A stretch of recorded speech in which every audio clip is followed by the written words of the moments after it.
Welcome to the hills west of the beautiful metropolis of Ephraim, Utah. We've often said that a good trail run doesn't always have to be about driving over massive rocks, squeezing through paint-removing boulders, and going up against obstacles that just scream body damage. Nah, sometimes it's just fun to get out and explore, to see some sights and picnic with the kids. But today is not that day. Today, I'm gonna play with the big dogs. Today, it's all about the boulders, the rocks, the full throttle hill climbs, and good adrenaline rushes. It should be fine. Sure, Slimer's only running about a 38-inch tall tire, short wheelbase, and 3.5 inches of lift, but the TeraFlex 60 axles and long arm should help. Nevertheless, we're pulling on the big boy pants and we're hitting one of the nastiest trails the area has to offer. And hoping for the best. You can always sense the degree of difficulty an obstacle or trail might have by the fond names we give them. Hell's Gate, Rocker Knocker, Steel Bender, Metal Masher, Double Whammy, Terminator, Nasty Half, just to name a few off the top of my head. Watch it, Dennis. Watch that door. Today we're going to enjoy a full day of recreational off-roading as we drive up a boulder-infested wash, aptly named Hanging Tree. There really isn't any reason or point to driving up this scenic wash, unless you feel like racking up some respect points. Or if you're into Carnage. Carnage. See, that's another one of those trail names we were just talking about. Oh, of course. I see how this is going to go. Let's let Wood lead. They just want to watch. Typical. Shiny doors and big rocks are incompatible. And so are sliders that I'm trying to keep nice. Keeping things nice often requires a little help, and there's no shame in stacking a rock or two to save some paint. Yeah, just keep telling yourself that.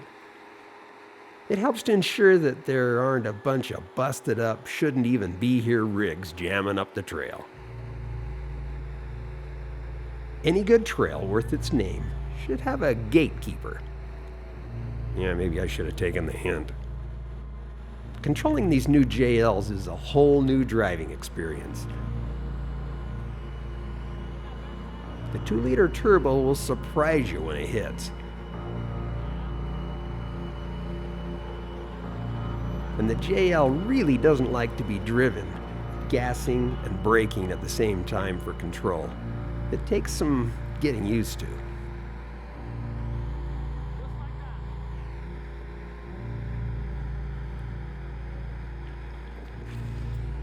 This is ridiculous. The first little rock gives me this much grief.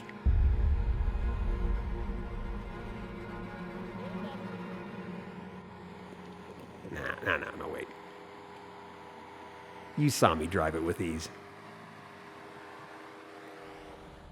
Ben had enough confidence in Brady Ralph to let him drive his pride and joy raw on the trail today.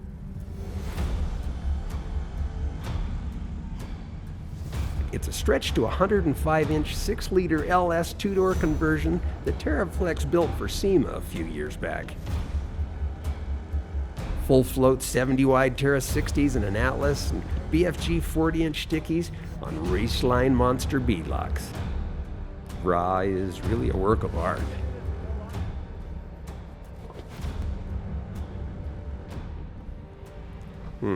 Seems like it works pretty well too, I guess. Next up, it's Ryan Turnby and his 04 built-to-wheel LJ. Using a TeraFlex prototype coil-over long arm kit, 70-wide full-float Terra 60s stretched to a 115-inch wheelbase. Of course, it just wouldn't be right without a set of 42-inch sticky Maxxis Trepadors.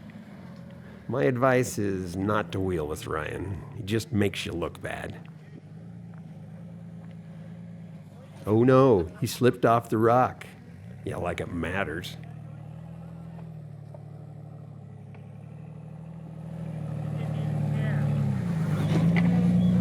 He didn't even care.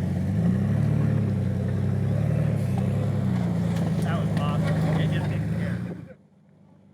This is going to be a long day. Being the little guy in the group isn't that much of an ego boost.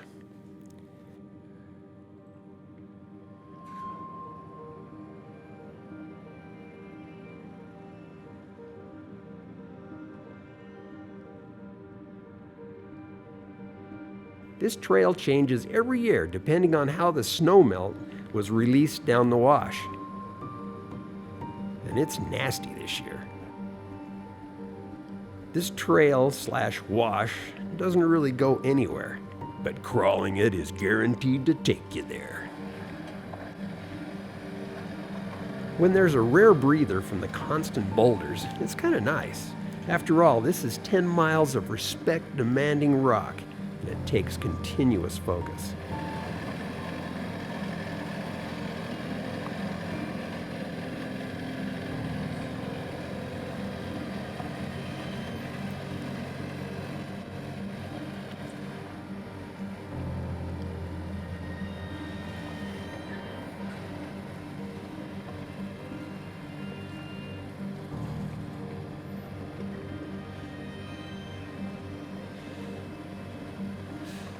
That was tight, but I dodged that one. Staying high on top of the rock is the trick when driving the boulders.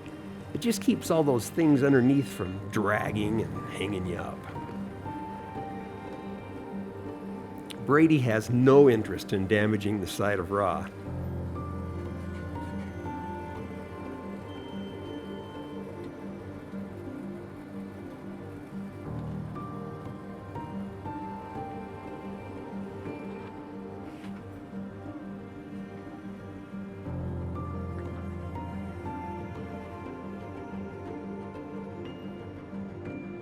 And Ryan took a different line than I did.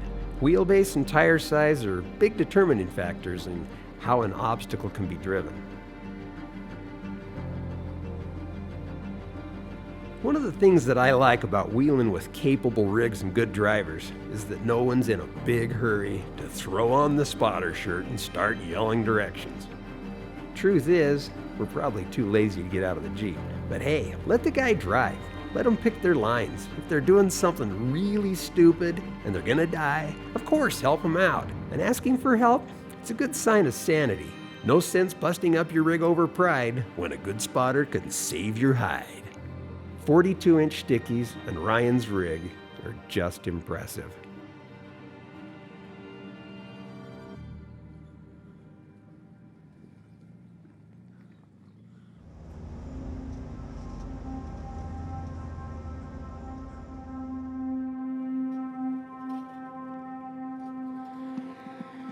There is usually at least a little water running down the wash, just to keep it interesting.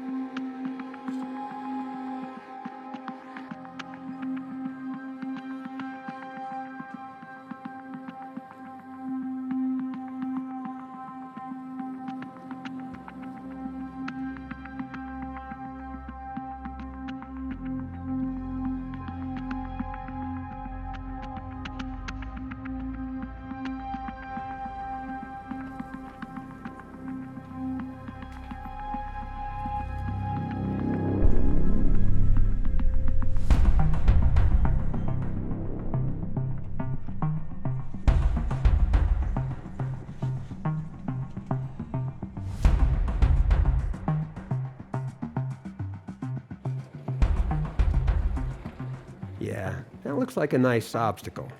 But no, it's actually the bypass. Man's got to know his limitations. So I'll just go over here, and, mostly so that I can just jump out quick and help spot on the real obstacle if required. I've watched several rigs go inverted on this ledge because of the narrow path and the drop-offs on either side. Commitment is required on the commit or die obstacle.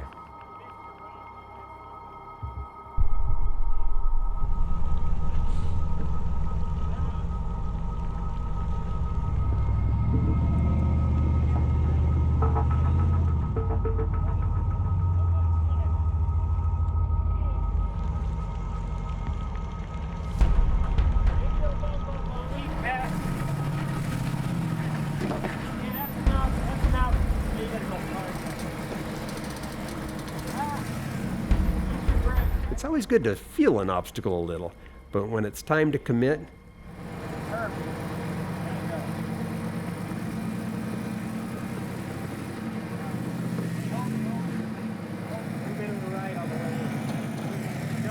good momentum and throttle control win the day. That was nicely done, Brady.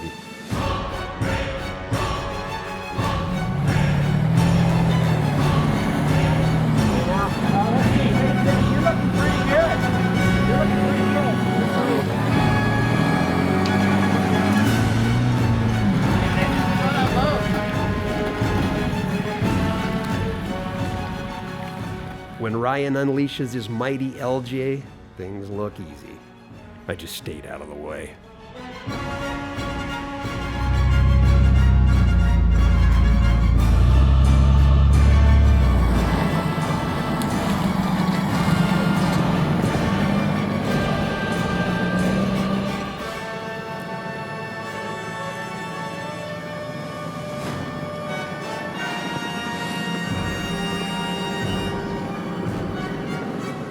This trail flat beats up a set of wheels. Never-ending tight squeezes between boulders takes its toll.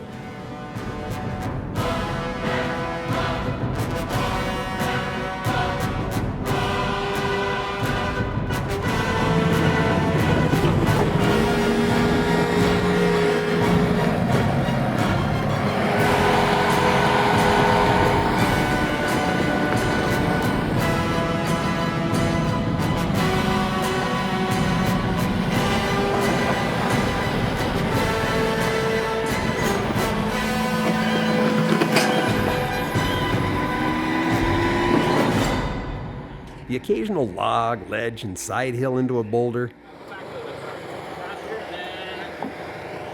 Now turn it the other way. continually add to the mix.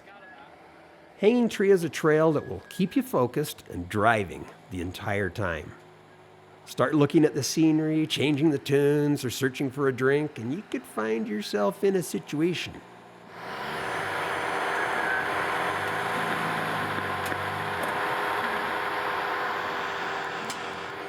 Here I am demonstrating an example of what could happen, just for educational purposes. When you choose that high line over a rock, not knowing what's on the other side of said rock, it can be a problem. A sharp drop-off, and one's Jeep becomes a turtle. The problem was that I was not only high-centered, but also sliding into the mountain on the passenger side. It's just this, I'm pivoting into this mountain on this side. If I had something against the hill and not let me go that way. This is nice that you put this little log here for me. Let's try that again. A log between me and the mountain, and a few under the tires, and hey, it was all good.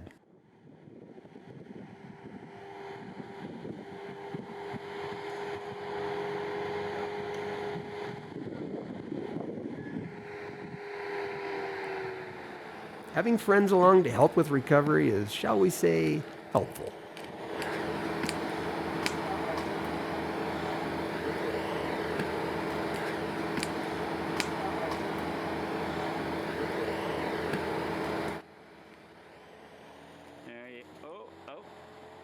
Learn from others. That line was no bueno. Wow. Try another. As payment for their continuous help, I'm happy to show them where not to attempt this obstacle. You are welcome. A rock here, a tree there, and the JL finally lifted high enough to clear the rocks. Thanks, guys. Jeez, I've been saying that a lot.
This whole trail is an obstacle, with very short stretches of flat ground, adding some mud and water into the mix just to keep it interesting.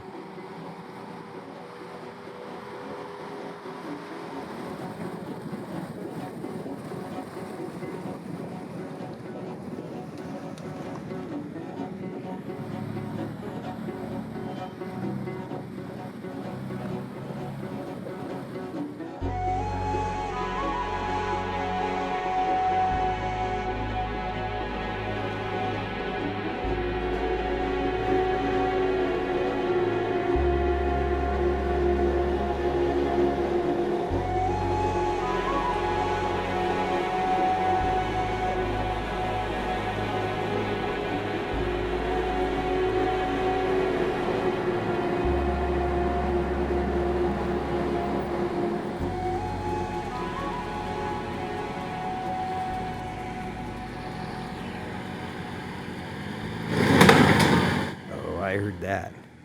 You know that power bulge that sticks out the side of a JL taillight? Just a little bounce, and my breakaway taillight was safely removed without damage to the $500 proximity warning light assembly. Driving past this one would have annihilated the corner of my Jeep. So a little tug to hold the glistening mojito finish away from the boulder was in order. The taillight will just pop back in. Man, I don't know about this. It's a good thing, because making a call to Lone Peak Collision Repair is always embarrassing for me. Okay. Oh, that's doing good. One more.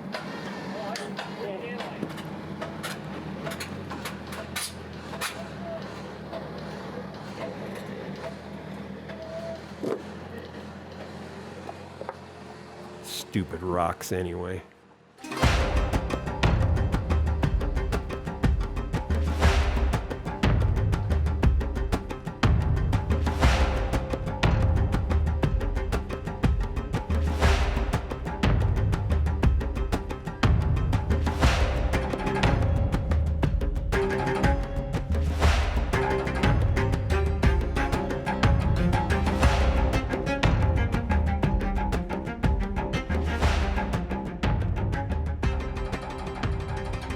The continuous squeezes and boulders twist the Jeep off camber and into unforgiving ledges and rocks, and it never ends. Neither does the fun. Off-roaders are kind of a peculiar bunch, aren't we? How many times have your friends commented on your insanity for taking your gorgeous Jeep through some trail that has the potential for, oh no, scratches? When you tell them that's what it's for, it still doesn't seem to sell the concept. In retrospect, we really didn't need to stack those rocks. But I was starting to feel like this trail was out to get me. Sure, I've driven it many times with no issues in my built YJ and a TJ, but this don't hurt the paint thing is killing me. So cut me some slack.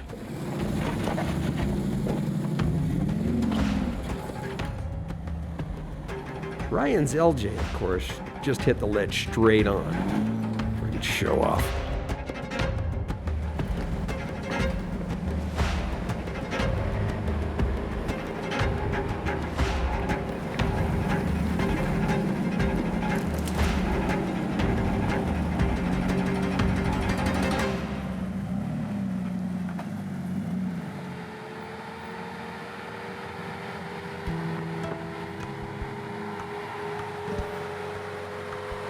Rocks and boulders are a different driving experience. With the surprise slip off a rock, you've lost the high ground and all forward motion stops. East Coast off-roaders are no stranger to slippery rocks and body damage from slamming the occasional tree. Each area has its own kind of challenges, and they are all so stinking much fun. Some of the tamer sections on this trail would have an impressive trail rating. Are there harder trails? Are you kidding me?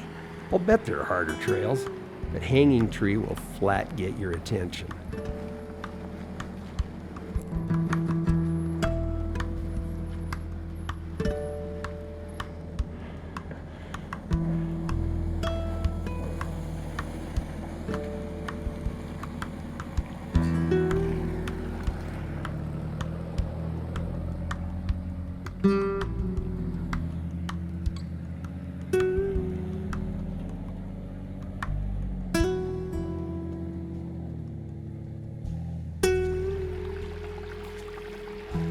As we work our way toward the end of the trail, we know what's coming.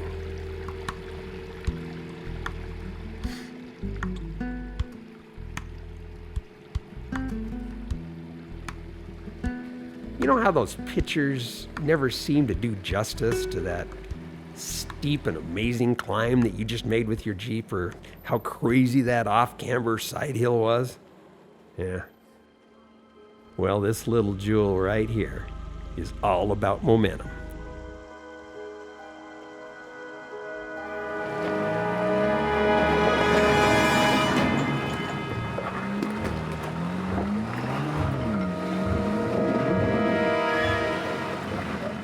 The hill is stupid steep at the top, and the water creates a slime that eliminates all traction.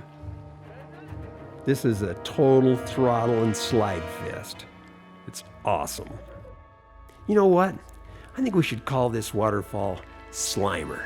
I mean, it's scary, it's slick, it's slimy, and it attacks out of nowhere. Doing this in a JL creates a whole new set of challenges. Jeep wants to keep us safe. So forget about a quick throw your Jeep into neutral, especially if you're in manual mode. And reverse, it's out of the question. Touch the brake, squeeze the little release on the shifter, and carefully slide the shifter forward. Not too far, or you'll be into park. And when the turbo hits, yeah buddy, things get wild. Add a little throw the front end sideways short wheelbase hop, and this should be fun. Yeah, it wasn't. I think I'll leave the 120-pound spare off the back next time. Okay, so you guys think this is easy? Let's see what a longer wheelbase and sticky tires can do. I didn't think so.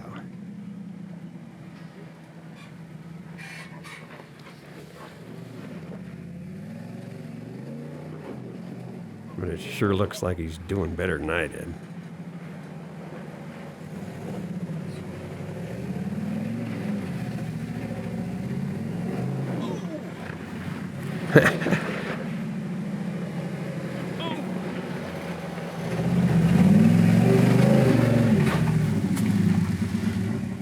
Okay, nice job. That LJ will eat this up.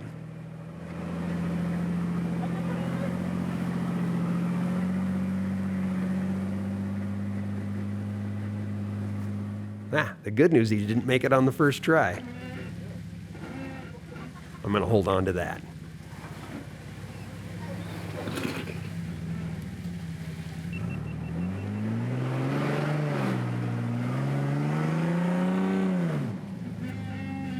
Careful. You can't go down on me.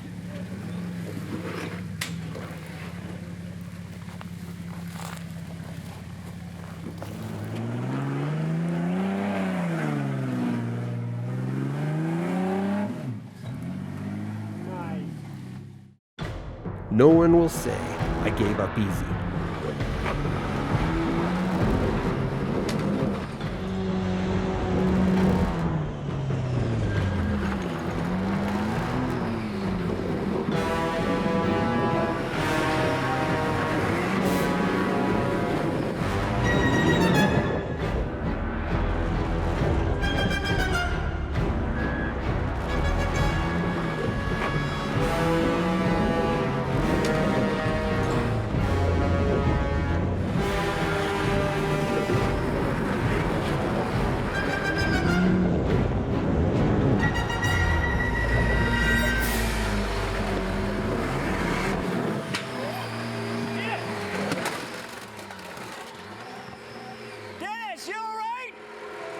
Steve was all, "Are you all right?" Yeah, after he looked into the viewfinder to make sure the camera was rolling.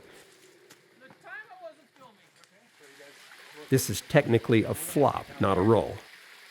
Now, in my mind, that's way better. Ready? Yeah.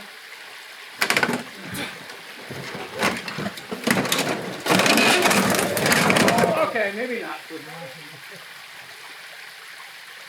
tight. Oh, shit! See, I told you it was slick. Yeah, I'm not laughing at anybody. Down! Make sure I'm glad you got that on film. Right there. If you've ever had to climb out of a Jeep that was on its top, side, or whatever, You understand the footprints on the inside of the driver's door panel. Now, as an experienced off-roader, I've experienced gravity, and it's impressive. Well, I didn't see that. Are you okay? Yeah, I'm good. I'm good too. I'm gonna shoot it straight. Maybe we can talk about the suspension right here. And the caution that should be taken when you loosen that seatbelt. Well, that worked out pretty good. Now it's all about minimizing the damage and getting the old girl back on her wheels. A mandatory selfie with the bottom of the Jeep was taking place. I need that. What, you don't have one of these? Utilizing my Factor 55 Ultra Hook, Warren Xenon Winch, and TeraFlex Recovery Kit, yeah, I thought we might as well get some marketing out of this, we went back to work.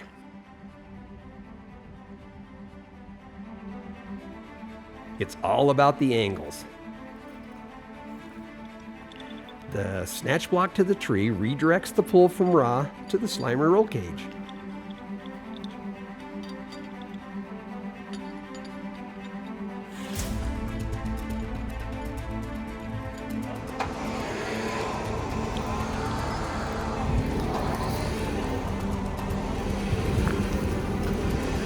Watch out, Dennis. Keep going and jump in.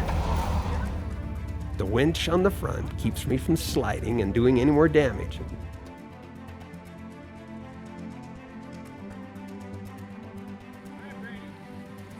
Once you've inadvertently laid your Jeep on its side for a short period of time, the engine oil makes its way into the intake manifold. After starting one's Jeep, said oil is now freely pulled into the engine from the intake. Hopefully it doesn't hydrolock, so be careful hitting the starter.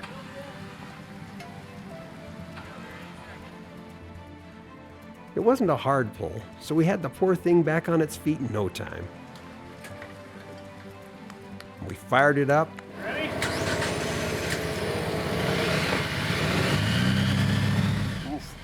Fired up is an understatement.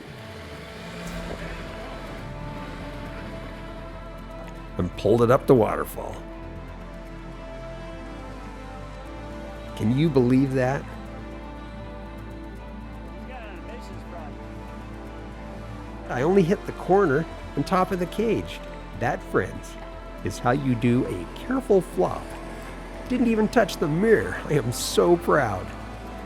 Or not.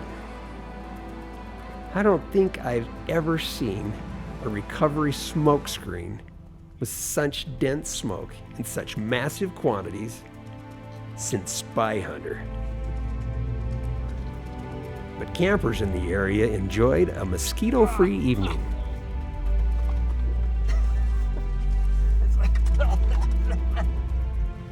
Oh my gosh, you can't even see the road. Did you notice that we all drove out under our own power? That, my friends, is what I call a win.